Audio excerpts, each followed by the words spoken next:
गजा के लिए ट्रंप के अमन मंसूबे में 3 सबसे बड़ी रुकावटें कौन सी हैं, क्यों? हमास की जानिब से और साथ ही साथ इसराइल की जानिब से मंसूबे के फ़ौरन बाद चंद घंटे नहीं गुजरे थे, दोनों ने इनकार कर दिया। एक जानिब नेतन्याहू डोनाल्ड ट्रंप के साथ प्रेस कॉन्फ्रेंस करते हैं, लेकिन जैसे ही वो इसराइल जाते हैं तो नाजरीन वहाँ पर वो इनकार कर देते हैं उस मुआहिदे से। इसमें रुकावटें कौन सी हैं, हमास इसको कबूल क्यों नहीं करेगी, क्या क्या मुश्किलात हैं, आज हम उन पर बात करेंगे। आप सब पर सलामती हूँ, मुझे जवाद यूसुफ कहते हैं। नाज़रीन, सबसे पहले जो ये अमन मुआहिदा या फिर 20 नुकात जो पेश किए गए थे डोनाल्ड ट्रंप की जानिब से, इसमें एक्चुअली इजरायली इनखला का कोई टाइम फ्रेम शामिल नहीं था। और दूसरा, इसके अंदर एक नुक्ता ये भी था कि गज़ा को गैर अस्करी इलाका बना दिया जाएगा, मतलब यहाँ पर कोई भी वेपन मौजूद नहीं होगा, यहाँ पर किसी के पास किसी भी किस्म के कोई भी हथियार मौजूद नहीं होंगे। इन सिंपल टर्म्स, वहाँ पर जो फ़लस्तीनी मज़ाहिमती तंजीम है हमास को, उससे तमाम तर वेपन्स ले लिए जाएंगे और उनको डी वेपनाइज कर दिया जाएगा। नाज़रीन, अब वहाँ पर जितने भी वेपन्स मैन्युफैक्चर होते हैं तो वो मकामी तौर पर तैयार करते हैं, उस इलाके में तैयार करते हैं। तो दूसरा, इस बात पर एतराज़ भी किया जा सकता है कि इज़राइल का इनखला वहाँ से जो है वो कितनी देर में होगा, कब होगा, उसकी पॉसिबिलिटी कैसे होगी, उसको इंश्योर कौन करवाएगा, क्या अक़वाम मुत्तहिदा उसको इंश्योर करवाएगा, क्या अमेरिका उसको इंश्योर करवाएगा? अगर वो अपनी बात से फिर गए तो फिर क्या होगा? तो नाज़रीन, ये एक बहुत बड़ी रुकावट है और हमास इस मुतालिक जो है वो यही कह रही थी, या फिर ये कहा जा रहा था मुबस्सिरीन की जानिब से कि ऐन मुमकिन है कि उनकी जानिब से इसको डिनाई कर दिया जाए, इसको मानने से इनकार कर दिया जाए कि वो अपनी ताकत को, अपने कंट्रोल को छोड़ दे। दूसरी नाज़रीन, सबसे बड़ी जो रुकावट है या सबसे बड़ा जो इख्तिलाफ है वो ये है कि नेतन्याहू का मुतज़ाद मौक़िफ़, उनका मुतज़ाद मौक़िफ़ या फिर उनका डबल फेस आप कह लें, या फिर उनकी दो ज़बानें कह लें। नाज़रीन, नेतन्याहू जो है एक्चुअली वो डोनाल्ड ट्रंप के साथ जब होते हैं, वो तमाम तर बातों को, अमन मुआहिदे को मानने से जो है वो कहते हैं कि हम बिल्कुल इसको मानते हैं, तस्लीम करते हैं उसको, लेकिन जब वो वापस जाते हैं इसराइल तो नाज़रीन प्रेशर की वजह से और फार राइट मिनिस्टर्स के प्रेशर की वजह से, जिसके अंदर बेन गुवेर आते हैं, फिर स्मोट्रिच आते हैं, उनके एक कौमी सलामती के उनके वज़ीर हैं तो दूसरा उनके वज़ीर ख़जाना है।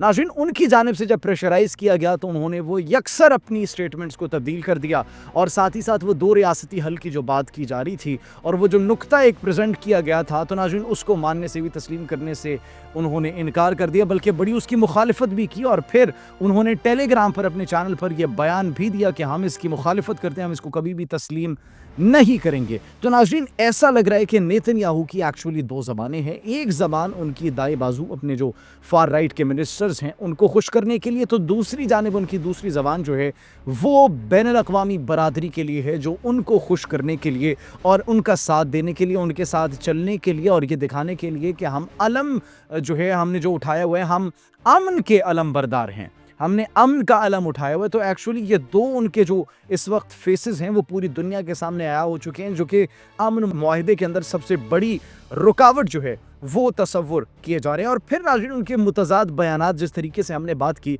तो उनके मुतज़ाद बयानात के अंदर फिर गज़ा के कंट्रोल पर जब बात की गई और ये कहा गया कि गज़ा से उनकी फोर्सेस का, सिक्योरिटी फोर्सेस जितनी भी वहाँ पर मौजूद हैं, जो उनकी मिलिट्री मौजूद है, उनको वहाँ से निकाला जाएगा, उनका इनखला किया जाएगा। इसके बावजूद उन्होंने एक वीडियो बयान दिया, मुतज़ाद वीडियो बयान। नाज़रीन, उन्होंने कहा कि हम गज़ा के तमाम तर इलाकों को नहीं छोड़ेंगे, बल्कि कुछ इलाकों में हमारी फोर्सेस, हमारी सिक्योरिटी एहलकार, हमारी मिलिट्री मौजूद होगी। तो नाज़रीन, ये देखिए उनकी जानिब से एक जानिब अमन मुआहिदा जो डोनाल्ड ट्रंप की जानिब से पेश किया गया, उसके अंदर नुकात में ये मौजूद था कि इजरायली सिक्योरिटी फोर्सेस का वहाँ से इनखला होगा। दूसरी जानिब वो ये वीडियो बयान जारी कर रहे हैं कि हमारी फोर्सेस का वहाँ से इनखला नहीं होगा, बल्कि हम गज़ा के कुछ इलाकों पर अपना कंट्रोल बरकरार रखेंगे। तो ये वो दूसरी बड़ी रुकावट है, या फिर आप इसको कहें ये वो डबल फेस है जो कि बड़ी एक रुकावट बन रही है गज़ा के अंदर उस जीनोसाइड को रोकने के लिए, अमन मुआहिदे को आगे लेकर जाने के लिए। ये नाज़रीन एक बहुत बड़ी रुकावट है और दोनों रुकावटें नेतन्याहू की जानिब से है। नाज़रीन, तीसरी अगर बात की जाए, उनके फार राइट मिनिस्टर्स जो हैं, उनके जो नाज़रीन दाएं बाजू के मिनिस्टर्स हैं, उनकी जानिब से मुसलसल प्रेशर, उनका इन्फ्लुएंस, जिसकी वजह से नेतन्याहू कोई डिसीजन नहीं ले पा रहे और जिसकी वजह से वो उनको खुश करने के लिए कॉन्स्टेंटली मासूम फ़लस्तीनियों का जो है वो खून बहा रहे हैं, मासूम फ़लस्तीनियों के साथ जो इस वक्त सलूक किया जा रहा है। और नाज़रीन, डेली बेसिस पे सैकड़ों की तादाद में जो फ़लस्तीनी इस वक्त शहीद हो रहे हैं, तो एक्चुअली वो इसीलिए क्योंकि ये उनका मौक़िफ़ है, ان کے دائیں بازو کے منسٹرز کا موقف ہے، اور وہ یہ کہہ رہے ہیں کہ یہ جو منصوبہ ہے، یہ امن منصوبہ ہے ٹرمپ کی جانب سے جو سجیسٹ کیا گیا، یہ بہت بڑی سفارتی ناکامی ہے۔ تو ان کی جانب سے اسٹیٹمنٹس اور پریشرائز جو کیا جا رہا ہے، اس کے اوپر بھی، اس کی وجہ سے بھی ناظرین وہ یہ ڈیسیجن نہیں لے پا رہے کہ ٹرمپ کی بات مانی جائے یا پھر اپنے فار رائٹ منسٹرز کی بات مانی جائے۔ دو ریاستی حل کی وہ مخالفت کرتے ہیں اور پھر ٹیلی گرام پر باقاعدہ طور پر اس کو پوسٹ بھی کرتے ہیں۔ تو ناظرین یہ ایکچولی وہ 3 نکتے ہیں جس کی وجہ سے یہ امن معاہدہ ہمیں ہوتا ہوا دکھائی نہیں دے رہا۔ اور پھر ناظرین وہ جو ایک بین الاقوامی فورس کی تشکیل کی بات کی گئی، ایک امن کاؤنسل کی، جو کہ کاؤنسل برائے امن ہوگی، جو کہ غزہ کے اندر امن کی صورتحال کو برقرار رکھنے کے لیے کام کرے گی، اور یہ ایک مشترکہ طور پر فورس جو ہے وہ بنائی جائے گی۔ اب ناظرین اس کو پھر بعد میں دے دی جائے گی اتھارٹی، کس کو؟ پیلسٹینین اتھارٹی کو وہ سونپ دی جائے گی۔ اب نیتن یاہو اس پر بھی اتفاق نہیں کر رہے، وہ ناظرین اس پر بھی نہیں مان رہے کہ یہ پیلسٹینین اتھارٹی کو ہم کیسے دے دیں، کیوں دے دیں، تو وہ اس کی مخالفت بھی کر رہے ہیں۔ ان سمپل اگر بڑے ہی سادہ الفاظ میں بات کی جائے ناظرین، تو نیتن یاہو ایکچولی یہ امن معاہدہ ہونے ہی نہیں دینا چاہتے۔ وہ اپنے یرغمالیوں کو بھی واپس لانا چاہتے ہیں اور غزہ کے اوپر اپنا کنٹرول بھی برقرار رکھنا چاہتے ہیں۔ وہ نہیں چاہتے کہ وہاں پر امن ہو، کیونکہ ان کی جانب سے جو اقدامات کیے جا رہے ہیں، ان کی جانب سے جو سٹیٹمنٹس دی جا رہی ہیں، ان کی جانب سے جو ویڈیوز میں پیغامات جو دیے جا رہے ہیں، اس سے صرف ایک بات واضح ملتی ہے، صرف ایک بات یہ ہے، اور وہ بات یہ ہے ناظرین کہ غزہ کو اور فلسطین کو ایک آزاد ریاست کے طور پر وہ دیکھنا نہیں چاہتے۔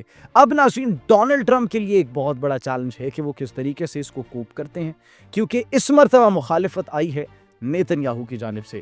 ڈونلڈ ٹرمپ کی جانب سے جو پلان پیش کیا گیا تھا اس کی مخالفت کر دیا نیتن یاہو نے، تو کیا یہ ایک نیا کلیش ہوگا؟